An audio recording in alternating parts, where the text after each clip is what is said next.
funny. Typical. Meet the Mandem. No, I will never forget that. Sorry, we're going so off topic, you know. We're going so off topic. We're going so off topic. Go on, tell them. But Montz stood there and said, "What?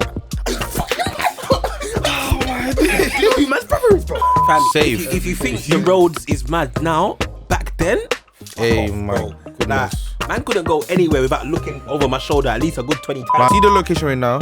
I can put my hand up. I was scared to come here. Oh, 100%. I was scared to come here. 100%. Like, for those that don't know, we're in Brixton right now. The man never could have come here back in the day. Brother. What? We're from Woolly Road. We couldn't come here. Brother, my days. What you saying, man? Alright, cool. So, yes, episode 2 of Meet the Mandem. Come on. Obviously, to my left, we got Montz. Yeah. Me, I'm going to go by the name of Taz. To my right, I got Max, Mr. M.I. Episode 2, today we're just going to talk about men's mental health. Cause I feel like it's not spoken about enough. Because you know in life, you got like certain females that will take offense to that. So we're going to talk about mental health on a whole. On a whole? You know the problem. It's not just mental health. It's mental health on a whole. Nah, I hear you. Okay, cool. Yeah, we're going to talk about mental health on a whole. Cool. But before we start, how's everyone? Like, how are you, Max? How you feeling today? I'm chilling, man. Yeah. Yeah.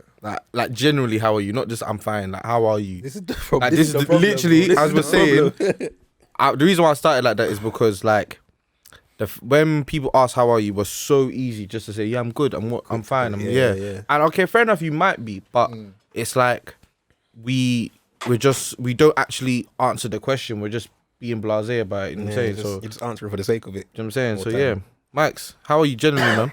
I'm calm still, man. You know, you have like your odd days and that. No, everyone's calm. Where are you in your life right now? Like how you reflecting life and stuff like that? I think I'm in a good place in life. I'm close to my family and that, so that's the main thing for me right now still. Yeah, I'm good still. Good, man. What are you, Taz? That's here. That's good, you know, still. Yeah, man. He told you. But literally, bro, that's just, man, the natural thing for me to say. Like, even if I'm not good, like, man, will be tell you I'm good. Yeah, but that's what situation that we need to like as human beings, like you said, not just as men, but like as people, we need to sort out. But there's reasons for that I'll get into a bit later. Yeah, go ahead. But yeah, man's good. Literally, I'm on half term right now. We got half term and that. Yeah, so I'm just chilling, cooling off. Obviously, You're lucky, you get some proper like. Man gets summer break, bro. Holiday. No, you're just cooling off. But yeah, man, now literally, I'm Easter holidays now, cooling, like getting my rest, my well-deserved rest, fam. Because the last couple of weeks at work was a man thing. Because you lot came back like March. We went back March. Yeah, we went back March the 9th, and then broke up literally April 6th, 9th. Yeah, what was it? Something. Was there bare like COVID scares like in your workplace? Before the last lockdown that we had, like one of my students was the reason why we even got sent home. Did you get it? Man, so it's sort of mad. But yeah, literally, man's good. April 12th today, we outside, B. We outside. Give a round of applause for outside, everybody. Outside. But yeah, man, literally that. We know you're saying that outside today. But you're outside. Are you in your house? Hey, is this your house? Before the pod, Tell them, please tell the people that. What did you say to me, bro, before the pod? Remember? Alright. Let's leave him. No. Because before the pod, you was like, I'm drawing out Montz today. I'm drawing out Montz. Oh my! Hey, you're a good actor. You're a good actor. You're a good actor. Nah, but Montz, how are you, bro? I'm. No, see, yeah, for real, how are you? Because like you've been going through a lot of stuff. This guy's dumb. Oh my god. No, it's true. I'm like you. Everyone says I'm good, but if I were really to answer the question, I'm in a transition period. I'm in a space where new things are coming to me, and I'm like, oh, well, okay, I haven't experienced this before, or how do I deal with this? And I'm actually feel like I'm dealing with it kind of well. Like, I'm like just seeing how life is, and going by day to day, and like facing like your mental battles and just trying to stay positive and whatnot. And I'm lucky to have you, man, beside me. You're giving me back now all the time and that. Just keep me on the straight and narrow. You know what I'm saying? So yeah, man, that's basically me. Like, because previously in lockdown, like a lot of people, everyone's mental was going wayward. Hey, fam, last year, me and Montz were doing bike rides, fam. We don't fucking ride bike rides. Was on bikes. We were just for no reason. Man, we're going birdies and just riding a bike. Like, we're just doing crazy stuff. Like, just trying. Last time I rode a bike before that, Yeah. Do you get me? So 100%. So like we were just doing anything, and then like the last lockdown when it was like dark, like 4 or 5 o'clock, bro, it was mad because I was going to bed like, I don't know, 3, 4 in the morning, waking up 2 in the afternoon, eating like delivery constantly. That was mad. was So it the first lockdown? no, the last one just like gone. Okay. So then when we like the new year came, I was like, nah, I need to change that. So like started like exercising regularly and whatnot, having like meal plans and stuff. So it's in a different transition period. And I got to raise your thing. You stuck to it still. Yeah, man. So yeah, man, that's me. Not a lot of people can say, yeah, I'm going to start this and I'm going to finish it. Yeah, man, that's my. Oh. Come on, bro. Yeah, man. That's good still. Alex, I feel like you want to say something to me. But I was just thinking about, like last year was playing pounds. Hey, we didn't actually talk about that in the last ep, you know. Like that's a mad game. No, shout out, that's gonna be an episode when we talk about like, I don't know, something to do with finance or something. Finance. Because like when you DP, we never really got taught that when we was younger. That is true. That is true. That is A lot of things true. we didn't get taught. So, bro. That's true. I know for a lot of people, the first time seeing money was from pound up. Mm. Yeah, but yeah, that's But yeah, anyways, back into the mental health topic now. Like, why do you think men in particular don't talk about their mental health? Like, or let's say, for example, like if one of the Mandem's not feeling good, their first reaction is to say, "Yeah, I'm okay," instead of saying, "You know what, I'm kind of feeling this way." You know, like why is it where like Mandem just can't do that straight away? I think I have an idea, but I want to hear you. That's just like that goes back to the flipping before Christ days. No, Before Christ. Let me hear what Mandem Live land. It's a little Roman time, Tudor time, any time. It's just like a masculinity type of thing. Yeah, I was gonna say. I think it's a. Well, you kind of have to put toxic masculinity in front of that, but like it's definitely a masculinity thing. And like nowadays, society puts like a lot of pressure, not just on men but females as well. It's true. You know what I mean? Yeah. No, like I think like what you were saying to Tariq, it kind of stems from like like everything we know today is learned and taught. Do you know what I'm saying? Like when we're born as like a blank canvas. So everything is, we absorb things as we grow older. So like everyone here, I can guarantee you've been told boys don't cry, or why are you crying for, or stop crying, or you're a girl. Like all those kind of like sayings. I'm saying, I haven't cried in a long time, bro. I think the last time I cried was H's funeral. RIP my nigga H. That's the last time I cried, and that was what, over a year ago, bro. Yeah. And you see that cry there, fam, Brother. that cry there, yeah. I'm not gonna lie to you. Like, I looked to my right. Yeah, you was ugly. You was ugly, bro. It was, yeah, bro. Like, fam, the cry came out of nowhere, car. Yeah, I didn't even know what it was, bro. Yeah, man. Like, you know when you're just holding so much in, like, I think it was a lot. It was a lot. It was just that moment where I just said, you know what? It's true. I think it's mad. I can't remember when the last time I cried, but I remember where I was. Like, I was in my room, and I was fine. Like, you know when have you ever been fine there? Like, you're actually calm. Nothing has happened to you immediately, but you just start bawling, fam. Nah, bro. Nah, that's mad then. Okay, but yeah, no, I think that was but literally, that was me. Like, I was just sitting there. I started crying, fam, and I didn't. But like, it wasn't. It was just like something was like deeper. Like I was just like a G cry. Like, yeah. One tear thing, you know. You know what I'm saying? But I was thinking like, rah, why? I couldn't fathom what the reason was. But I think that's also the issue, especially in men's mental health. It's like, you know, like sometimes there's so many things that's bottled up that we haven't expressed, that we haven't let go of, that it seeps into your daily life, or it's held in to a time where it's not even needed. Like, you might have lashed out and people are like, bro, why are you moving mad? But these time, that lash is about your mum, is about your someone that's passed away. Up, like, all your boys got like all these mad things that happen. It's all in that one moment, and people are like, why are you moving mad, bro? They only stepped in your trainer. Do you know what I'm saying? And it's like, it's more than that. This is my only one moment where I've been able to let loose. Do you know what I'm saying? Man, look good when you step on my trainer. That's a good example. That even takes me back to like a film, Ma Rainey's Black Bottom. Like, people are like, why is he getting mad over man stepping over his shoe? But like, that's all a man had. Yeah. Like, so his shoe was him. Do you get me? So like, his shoe made him feel good, and you come and step on a man's shoe, he's bugging out. Stepping on his pride, bro. Literally stepping on a man's pride. It's like you're violating me to that point. So that's literally like Montz is saying, like it's a build up of things. It's not just, oh yeah, you said this, so I'm gonna move mad. Like it's literally a build up of things. I've taken so much, and I've been calm. But I'm gonna throw in a curveball here, yeah. Why though? Because like I remember, like, have you probably ever been around a girl and you're like, oh, like, why don't you show your emotions or that? And then they're like probably saying like, but who's telling you to hold it in? Like, but that's a question we actually have to ask. Like, who has really told us don't cry? Like, yeah, it might happen when you're younger, but why have we stuck? Like, if someone said, I don't know, rob this person when you were like 13. You don't do it, are you still gonna think I need to rob this person when I'm 25? Do you know what I'm saying? It's like, so like, why have we hold on to these thoughts? That's probably due to primary like socialization. Yeah, social media, everything in this life plays a concept in everything, bro. Yeah, like, so I don't even know, fam. It's actually crazy because like everyone has individual differences on stances onto why they might think. Yeah, that question there is a bit of a mad one still. Alright, cool. Like you two like ask yourself this, yeah.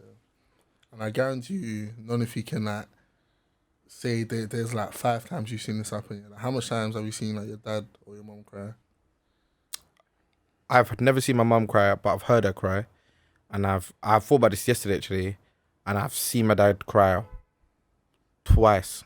So like, where do you think it comes from? It comes from the people that's been around you, yeah. Fam, I've never seen my dad cry. Yeah. Never, but I've seen my mum cry. Like, exactly, but when you come from like a certain household, like, what are you crying for? Like, yeah. What about you? Have you ever seen your parents cry? Like, I've seen my dad cry probably like 3 times. And how did that make you feel? Like the first time, because I've got a story about my first time. So how did it make you feel when it first happened? Hashtag can't relate. Shout out to it's a bit deep here. Obviously, I wasn't born in this country, and obviously my dad brought me over here. Yeah, fam, where you from? Tell people where you're from. Tell them where you're born, my dad from. So it's a thing where I remember it was just like a bad time, and like at a particular moment, like come from school, and obviously like the only thing he could afford to give me was just like I think it was just rice and egg or something, and he actually cried. You know what I'm trying to say? That's mad. That's deep though. That's deep. Yeah, car. So Man is still going out of his way to provide, but knowing that he can't. I he wanted to provide more for you. That's why he's crying, because he's like, I'm doing it, but I need to give you more. You can think of that as a dad perspective, bro. Like, so you have to understand that when you're seeing like a strong person around you, like it's gonna be hard for you to show emotion because they've been so strong and like, they've held certain stuff in. So you just think to yourself, if they can do it, I can do it. Like, what am I crying for? Yeah. Just gonna get on with it. No, mine was kind of similar. So I'm gonna share something here. Like, so like my dad used to be an alcoholic. Jamaica cool right now. Sorry to cut. See there, Jamaica. See there, Digicel, Glow, them thing there. Come on, Michael, send you some money now. Yeah, yo, you do gin, you know. Bro. Yeah, so like, yeah, my dad used to be an alcoholic when I was growing up and whatnot, and there was a time where he was like recovering and whatnot, and I think it was just like me and my siblings in the kitchen, we're all talking, and he apologized, like he genuinely apologized and was like, I failed you, look, I'm sorry, and he just started. Like, we was having a deep, you know how my house is, like, we just having a deep conversation, chatting, like 2 hours, and he apologized, like, I'm sorry, I failed you, lot, and he started bawling. Hey, let me pause you there, yeah? For that to happen in Montel's house, bruv, just know it was a serious situation. Bro, like my dad was like, it was from 1996 to 2013, 14, consistently, every year, I would see my dad like lose himself, like no disrespect, like how you see like homeless people on the street, like rough beard, string vest hanging out, unrecognizable, just drinking 8 to 9 guineas a day, fam. In the whip, like Tariq members, like, and I never used to like really talk about that, like, do you know what I'm saying? Like, it was unrecognizable. It was a if you know thing, innit? Yeah, you know what I'm saying? So it was a very, very hard thing. And then there was times when I'm picking him up off the floor and it's just me and I'm like 10 years old. All my brothers and sisters are out. Where am I going? I ain't going nowhere. And those things used to like really, really get to me, because it's like, I can't fathom. I have to feel like I have to be a man. Like, to this day, it's mad because now I love my dad to bits. I'm his dad. like that's how I look at it now, and it's a very weird concept because like now he's got like underlying health issues, and I look after him every day. Like today, before we came here, I was helping him with his medication. You know what I'm saying, like I talk to him on a regular, like anything he needs advice, he comes to me. Like you're your dad's favorite then. No, but you know what? I don't even agree with that. I'm not even agree with that. I feel like one of his other brothers is the favorite. No. Sometimes, Sometimes I get parred. You know what I'm saying? But I was gonna say, like hats off to your dad because to see the man that he is now, you would have never known that he went through all of that shit at all. Like if you meet Montel's dad, like he's busting jokes, like, gives Mandem advice. Like, you see Montel's dad, like obviously my dad wasn't around me that much, innit? Like I still have a relationship with my dad, but you see Montel's dad, fam, like that's my second father right there. Like, listen, no cap. Listen, Look, I love my bro. It's how deep it goes. It's how deep it goes. Yeah, you see my house in Jamaica now. Yeah, the foundation, like the house before the house. His dad built my granddad's house. That's how mad it is. That's how mad it is, fam. Yeah. I was mad. So we literally coming from foundation. Right. It's mad. So yeah, so seeing things like that, and then I remember he was just like, I failed you lot, and he cried, and it was like me, my couple of siblings, and we all looked at each other. It was like, are we really seeing like our dad cry in front of us? And then my sister was like, go and hug your dad, man. Like go and hug. Like she's dumb. Like she had to like break the ice. Yeah. And then she's like, go and hug your dad, man. And then I hugged him, and like I felt like to cry because I was like, you ain't failed me. Like you ain't. Bro, I got a roof over my head.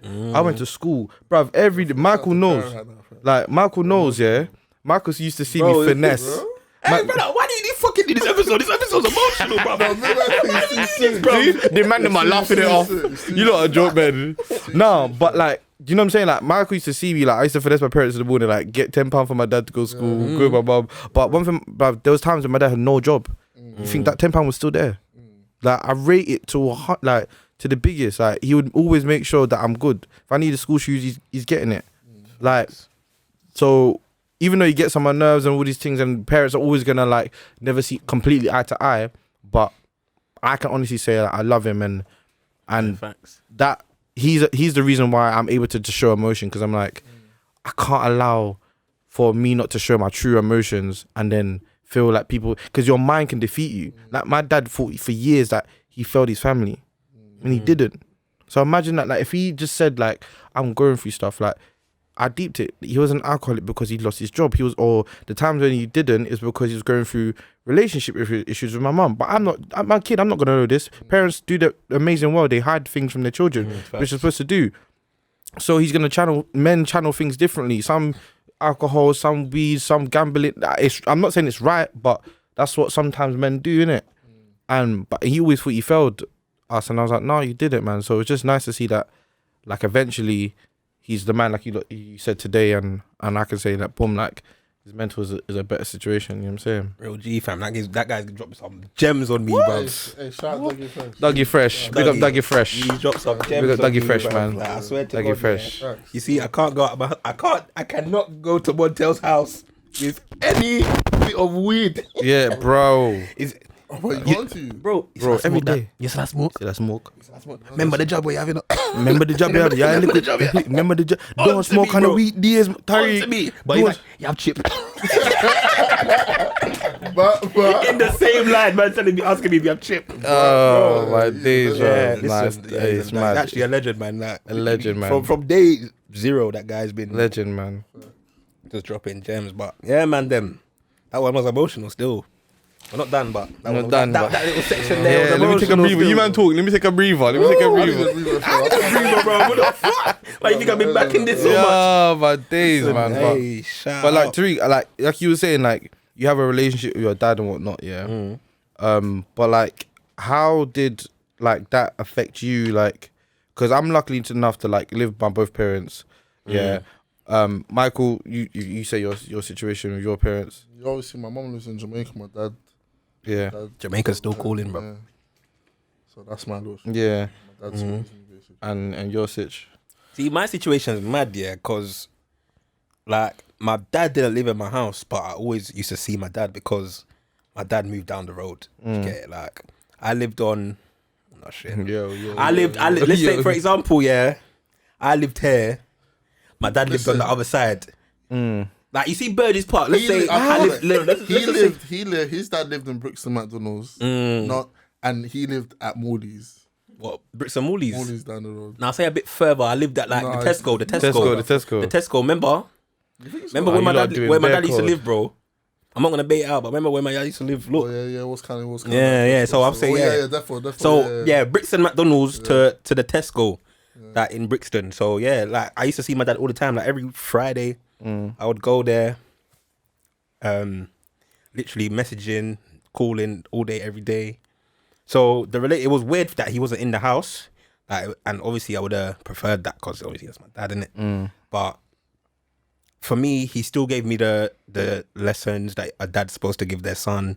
Like it was never a thing where he wasn't around it because it wasn't my mum never said, "Oh yeah, get out, don't see the kids again, don't contact them." All that stuff. It's like it was never that. Like my mum, till this day, like my mum and my dad talking it.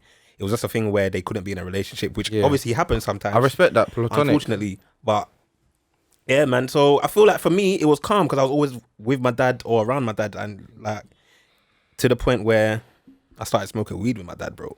Is it? Yeah. I can't lie with that. That's something I want to do with you. Yeah, come on. That's what I'm saying. My dad's a fucking OG, bro. Bro, I can play dominoes with my dad. That's my link. Man, like, listen, Prince used to come with me to my dad's yard, dominoes and spliffs, bro. That's what it used to be, fam. Right, man. You man, I didn't want to say it, but you man on snake. He was like literally. He's like, cut the pod. You man are snakes, bro. We'll see what. Chateau is like me and my dad used to play football. Like I guarantee that my dad versus you, dad, like will win. Yeah, bro, your dad smoke. Bro, your dad's like 10 years older than you, fam. And my dad fucking smokes every day, bro. Till this day, fam. Mikez' dad, we're kind of going off topic about that. Mikez' dad, I never first saw him. Bruv, he looked like 50 Cent, fam. Like, he was looking fresh, bruv. Hey, like, new era hat, chain, 2 bling bling. Mikez' dad is that yard man that will just be out there on a crud thing. Like, hella gal. You know them yard man that moved to New York? Shit. You know them man there? Yeah, hey, listen, the New York drip. You know what's there? Like, bro, I swear I thought Max's dad was like 35 for like 15 years, bro. I swear down. Like, to this day, that's one thing I gotta give to all of our parents though. Our parents fresh. Good for their age still. Like you said, but I feel like out of all of them, Max's dad got the secret, bro. Max's dad look. I know he's moving to New York. I can tell you stories about my dad still. I think we have to bring your dad on the pod. Bring your dad on the pod. Oh my days. Listen, but yeah, man, can I say something? We're all avoiding the mental health situation because, but it's mad. Like it's so interesting that we're doing that. Like we're not even doing that intentionally. We're doing it. You see, yeah. Alright, cool. So I'm gonna go back to the beginning where why we think mental health, like Mandem don't take it seriously. It's not even that we don't take it seriously, but you see, for me, I'm that character that's always in a good mood. So if I'm not in a good mood, it's something's wrong, and I don't want the people coming to me. Oh, what's wrong? I don't want all of that. I hate all the fuss. I hate all the fuss, bro. I hate all the fuss. I hate all the drama around me. But you see me, like if my friends come to me, they're probably, I'm sitting down there and I'm talking, I'm listening. But I can never go to somebody and be like, I'm going through this, I'm going through that. But that's because of my bubbly character. I've been that bubbly character my whole life. That's all people know me as. So if I start like moving erratic and sad, people are like, erratic and sad. So do you think that's your coping mechanism? Like you're willing to sit down in music. Fair. Yeah. But like you're willing to like you're more comfortable rather speaking to people about their problems 100% than your own. 100%. I like something will happen to me, and bro, I will try not to think about that thing. Which is terrible. It's mad because that means we're not sorting it out. I know, and that is where the flipping, where the thing where you're talking about is all building up. Yeah, so if one day, after this podcast, if you see me that I move mad, it's because everything's just built up, innit? Like, he's going through some stuff. He said it on the pod. See, I'm different because like sometimes like my mood just goes like that. Like the littlest thing can piss me off. Yeah, Max will put that on Snap. So he's like, "There's no one holding me today." Like literally, the littlest thing can piss me off. Like the littlest thing, like you can come downstairs and make a certain noise, and I get pissed off, and I'm pissed off for that the whole day. Why are you breathing like that? No, all of that. Like, I think it's a joke. Douche. Like, even when somebody asking me questions like. I don't like that. It's too much. You know what I mean? So Yeah. I think people just handle it like in a different way. Okay. Different ways. So I got a question for the people then. So like, how would you advise people to like not get over? Because mental health is such a broad topic. Yeah. So you can't say how to get over mental health because it's health. It's actual your mental health, like actual mental health. So like, okay, when you're going through stuff, what advice would you give people to get through it or like to get past that process? I'd say find whatever makes you feel better in that situation. So like, you see me, if I'm going through something or something's pissed me off, man, will just like put my phone to the side, chill off, YouTube, bang, music, loud. Like, you see me, I don't know why, but music is my therapy, bro. I actually don't get it. Like, I can listen to songs and be like, whew, feel good now, you know. Have you ever like you're at work and like in your head you're thinking, rah, couple hours I'm gonna go home and like listen to music and smoke and Yeah, of course. And you actually get excited. Yeah, bro. Like literally, because listen, you see in the places that we work, especially, bro. You like sometimes it's a thing where I need to go home and I just need to get it. It's just one of them ones. It's interesting because only recently I found a quote relating to acting. It was like, acting is therapeutic, but it's not therapy. And like for me, obviously, like in my work is a bit different. But like if I'm playing a character, for example, I'm obviously going through like other situations. But the brain does not know that it's not you going through the situation. You know what I'm saying? So like that's why a man like Heath Ledger and that went. Yeah, you know what I'm saying. Like your brain actually can't fathom that is you're I'm acting now. If you're really playing it.